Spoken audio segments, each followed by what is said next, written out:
right, so a traditional enchilada sauce. This is going to be just great.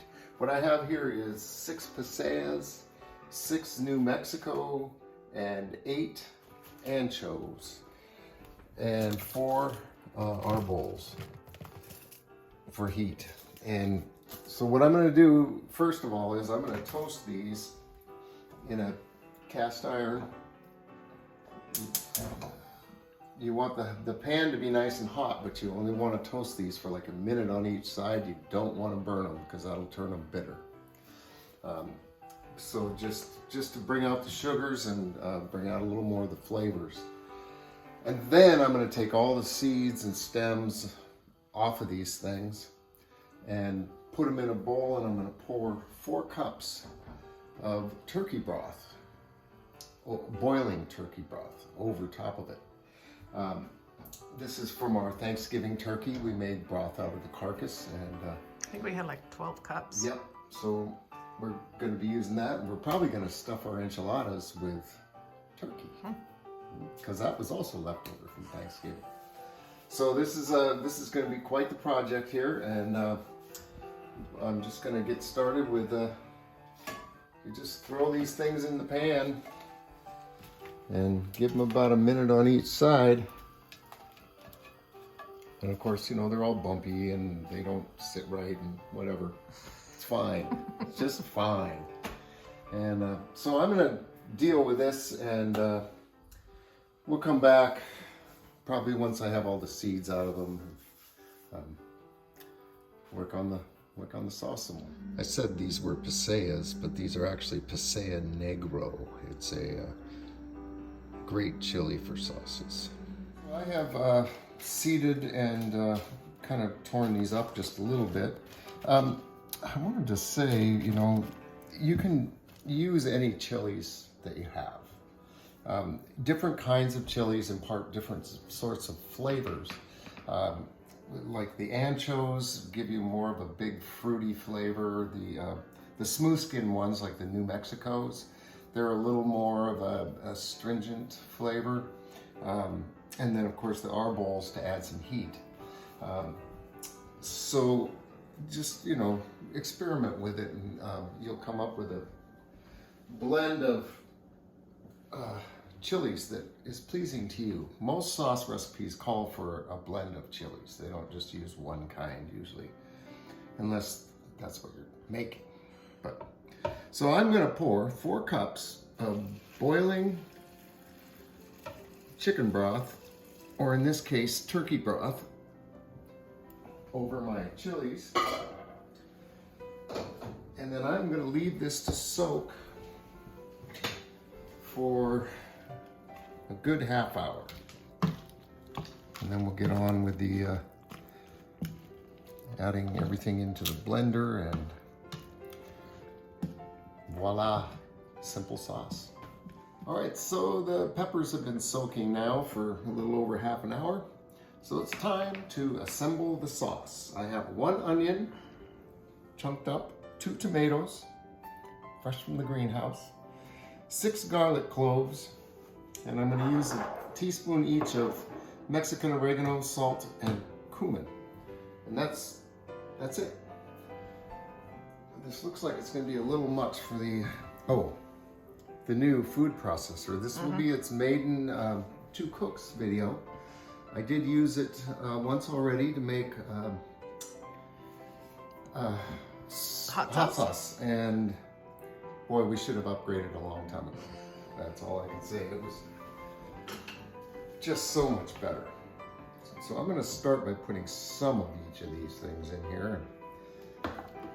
And The bonus too is this is a larger yeah, capacity. It's just so much and better. A bigger motor. Better blade, everything. It just cuts through stuff like It was you time. wouldn't believe. It was 15 or so years on that other one.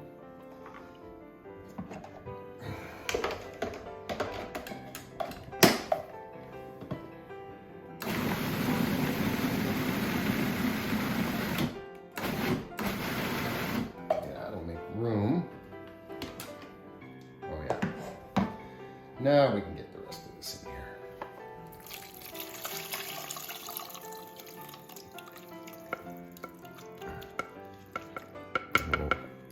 Yeah, you know, these anchos, they're so beautiful. They're like, it's like a lovely fruit leather. We know the guy who grows them, Dean, and he's just got a lot of heart, and it shows in his peppers. And so at the end of his season this year, I was able to get some red poblanos and dry them myself and make anchos out of his peppers. So they're kind of special.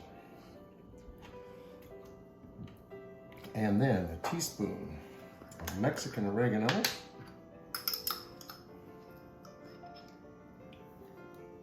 A teaspoon of cumin. Kind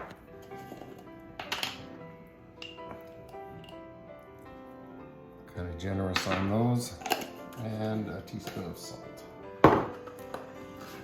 And the only other ingredient we're gonna add to this is half an ounce of baking chocolate, but that's after we've cooked it. Okay, here we go. Sauce away, baby. Quieter too. Oh yeah.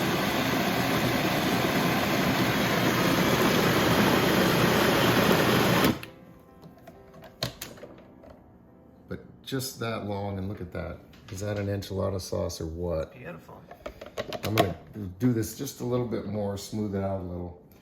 So once you're done with this step, you have a choice. You can run this through a strainer just to get out any last little chunks if you want a super smooth sauce. I'm kind of in favor of the sauce having a little bit of a texture to it, so I'm not gonna do that. So the next step for our sauce, oh yeah, is we're gonna put a little oil. We're gonna put a little oil in a pan, get it going a little bit, and then we're gonna cook this for about a half an hour, maybe just a little longer.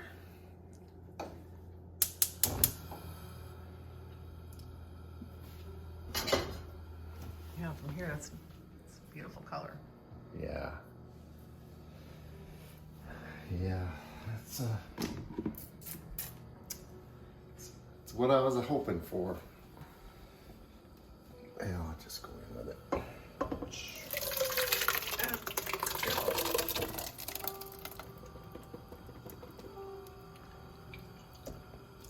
It wasn't gonna do, careful. I think it went on my foot, On your kitty socks? on my paw.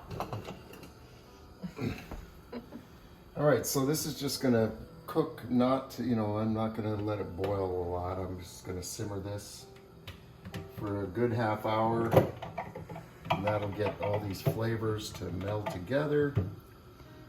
And, well, I'm looking forward to this.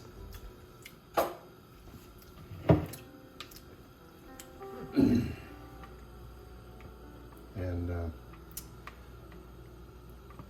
so sometimes these sauces can come out a little bitter, and it would depend just on your peppers, how they were dried, and if you scorched them when you were heating them up in the pan, that'll tend to make things a little bitter.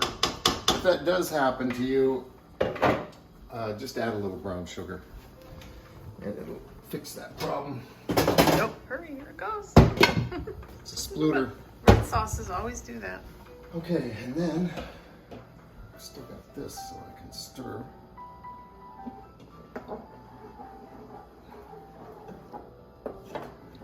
Oh yeah, this is looking fantastic. Let's see what I got here. I stuck my finger in it. Oh wow. This is going to be just rich and full. It's got the chili flavor. It's got a little bit of tomato flavor. Just a little bit of spice. Won't be too much for Kelly. Thank you for always thinking of that. And we'll see what it becomes when it cooks. All right, so this has been cooking away for a while here. I slanted a little bit so it would reduce and get a little thicker. Look at this stuff, it's just beautiful. So the only thing I want to do now is add a half an ounce of baking chocolate. Obviously, if you had Mexican chocolate, Oh, yeah. you could use that. But as it is, I bought the giant pack of Ghirardelli baking chocolate a while back, and we're going through it. We use a lot of it. And not for cakes. And not for desserts. Yeah, No. for sauces. So this will just add a little extra depth to this sauce, and it's just going to be fantastic. We're going to let it cool, and this looks like enough for 2 batches of enchiladas. I might be wrong. I like mine very saucy.